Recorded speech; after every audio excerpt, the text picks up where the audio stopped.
Okay, this is going to be an Apex Rush editor review. I'm not going to review the entire game. That would be pretty sophisticated. I just want to talk about the editor tool and what it's like to build the track inside of Apex Rush. I have built about 2.5 tracks right now so far since I started playing this game. And I just kind of want to talk about, like how some of these, what's the workflow like and what it's like currently in May of 2026.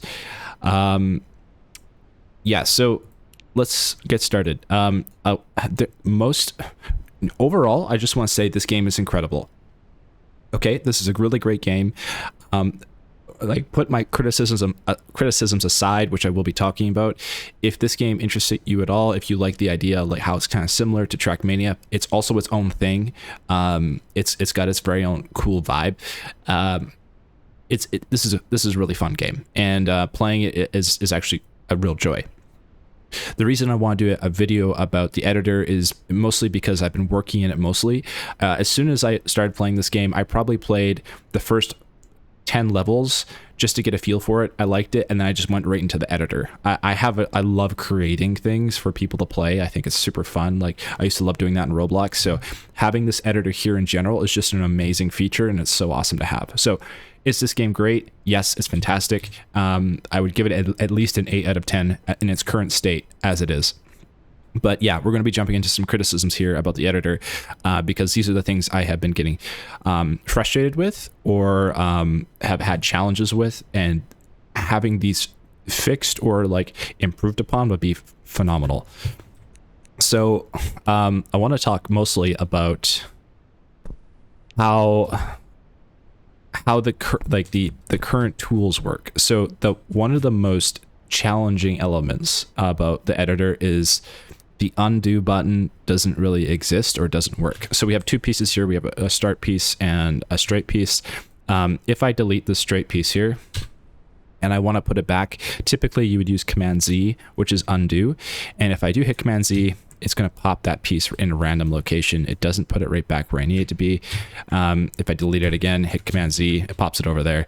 So this is a huge feature that definitely needs to be added to the editor, because you will often accidentally delete track pieces. I still often delete track pieces. I'm very careful not to. It still happens.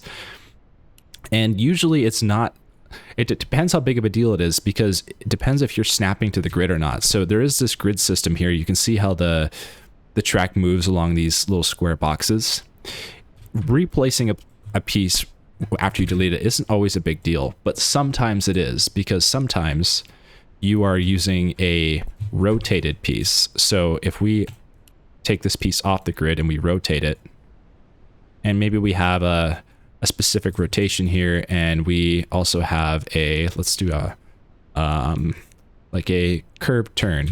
So these two pieces, when I place them, I have to manually rotate them and match them up so that they don't have a seam, which is pretty time consuming usually. And having a remediation to this would be great, but that's I'll get to that later. So right now, what we're doing here is just trying to somewhat match up the seam for these two. We're still talking about the undo button here. So here, the seam is roughly matched up, okay? Let's say I want to make two track pieces like this. If I'm suddenly somewhere, and I accidentally hit the delete button, I don't have the undo, so if I press the undo, this is bringing back a different piece entirely for some reason. So if I want to go place that piece again, I have to find it, bring it out, take it off the grid, and then manually line it all up again. And this takes out so much time out of your workflow for actually making a good track.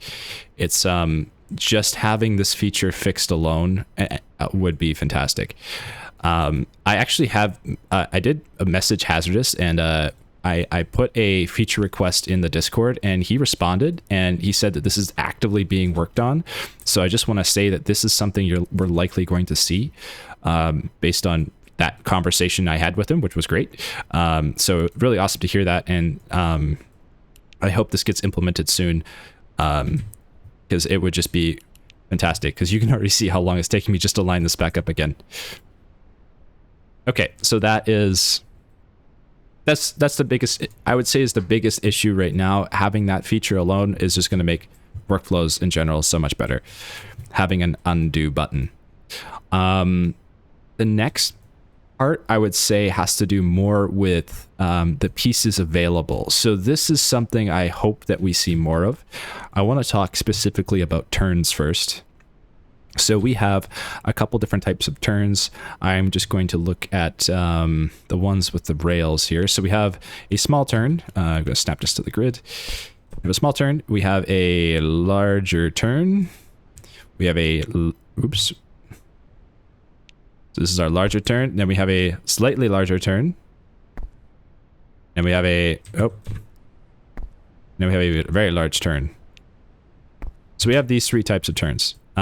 These are all right angle turns, as you can see. They are 90-degree turns. We go from here to the right every time. And that's fine. These are great pieces to have. I like these pieces. I don't have any problem with them in general.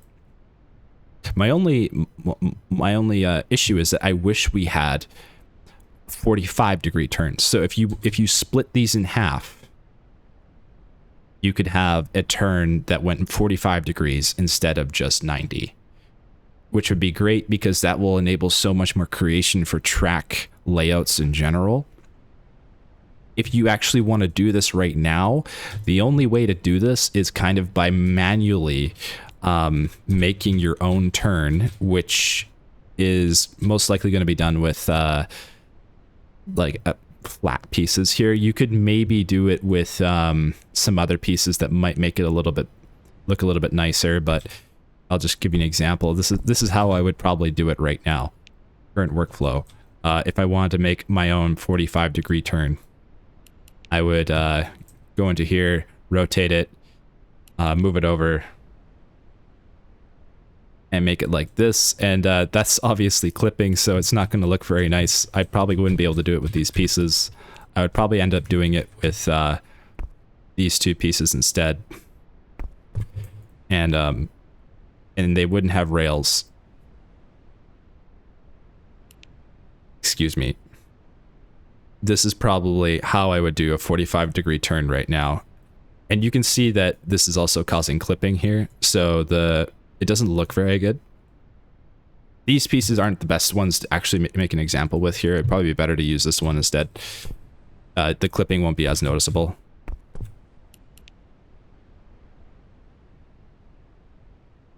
But it's still there. You can still see a clip, but it's just not so flashy as the others. So this is how I would currently do a 45-degree turn. More blocky, not so curvy, unfortunately. So having 45-degree turns and possibly even 30-degree turns, which would be, instead of a half, it would be a third here. So one, like the cut line would be right here. You have three pieces, 1, 2, 3. So a 45-degree turn and a 30-degree turn would be fantastic to have. Those two features alone so far, I think, would be the biggest, probably the most easiest ones I could think of to add to the track builder as it stands right now. That would open up a large range of creativity. There are other pieces, however, I would love to see as well, not just turns. So ramps. Ramps are cool. I like ramps. I love ramps. Ramps and half pipes, quarter pipes are my favorite thing. I love them. They're awesome. Okay, there's another bug here I just want to talk about. Sometimes you'll want to go up and down with C and spacebar, and what'll happen is it'll end up toggling. It's happening right now, actually. I'm hitting spacebar, and it's like switching between snapping and enabled and disabled. I'm not clicking, I'm just hitting spacebar, and I'm not able to go up and down. I have a weird bug. Okay, moving to the ramp. So there's a couple different types of ramps here. We have small, medium, and large. These are cool. I like these pieces. They're awesome. However, they also suffer from the same problem as these turns as well. While I like these pieces, they work. They are all right angles. We do not have a 45-degree ramp or a 30-degree ramp. That's not totally true though. If you actually go over to actually right here, we do have these pieces which are kind of close. This looks like a 10 degree. This looks like a 20 degree, and this one might be a 30. It's hard to say. But these pieces don't snap together. I can't put this one back to back like I can, but it's going to start looking kind of wonky here. It doesn't snap to the rotation. As you can see, it's kind of bumpy. So there's two issues here. One is it would be nice to have 45 degree ramps, maybe 30 degree ramps. And the second is, can we have them rotate alongside the initial rotation here? So what I mean by that is, if I disable that, if I rotate this, when I place it naturally, can we have it snap to the grid? So it snaps like so. And there's no seam. It just, it perfectly snaps. That would be great. These ramps also have a different, this is a bit more pet peevey. This is more of a pet peeve, not something that absolutely needs to be added, but it would be nice. So if you look at this ramp, you can make it into a complete full circle here. It's gonna place it. Okay. So you can make it in a full circle. However, this isn't really a circle. It's more of a rounded box. So I would maybe suggest one of two things. Either we make either these ramps are completely rounded, so when you place all four, you get a perfect circle, or leave these ramps in as is and add another variation, which is a more rounded circle. I think it looks a little bit nice because it would also be awesome if it like matched up with a loop here. So here's an example of a loop, and the loop is actually quite good. It is a circle more or less. We will put that down and we'll match up the loop here. So the loop is pretty circular, as you can see. I should put it beside it instead so you can get a better example of what it looks like. So you can see the loop is circular, but the ramps are kind of rounded square, which don't look as nice. It would be nice if they were rounded like this. Yeah, otherwise, like, they are fine. I don't really have a issue with them. It's just, yeah, other than that, it would just be nice if they were just rounded a bit more. I think it would look nicer on the track. Banked turns here. I want to talk about banks. So currently banks as they are incredibly aggressive to drive on. So it's not always enjoyable to take your car on a bank. Is there any other bank variations I'm missing here? I feel like there is one. Maybe there's only the two. I think there's a couple. There's ones that go up and ones that go down. Okay, we'll just look at these two, for example.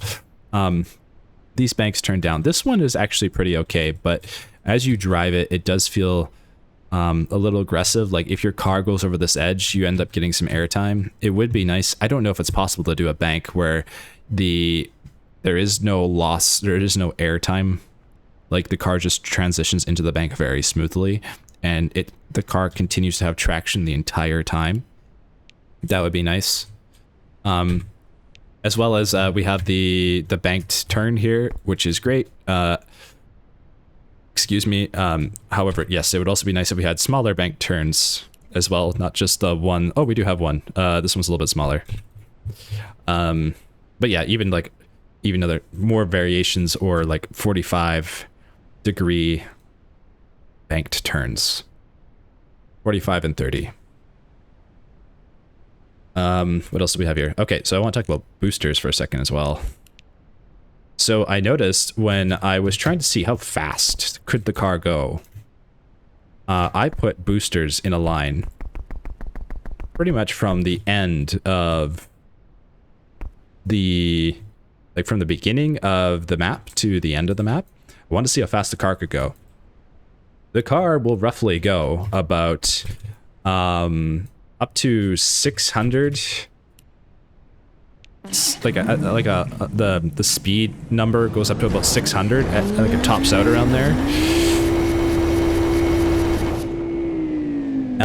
It would be nice to have like different types of boosters, so like ones that like boost at different speeds.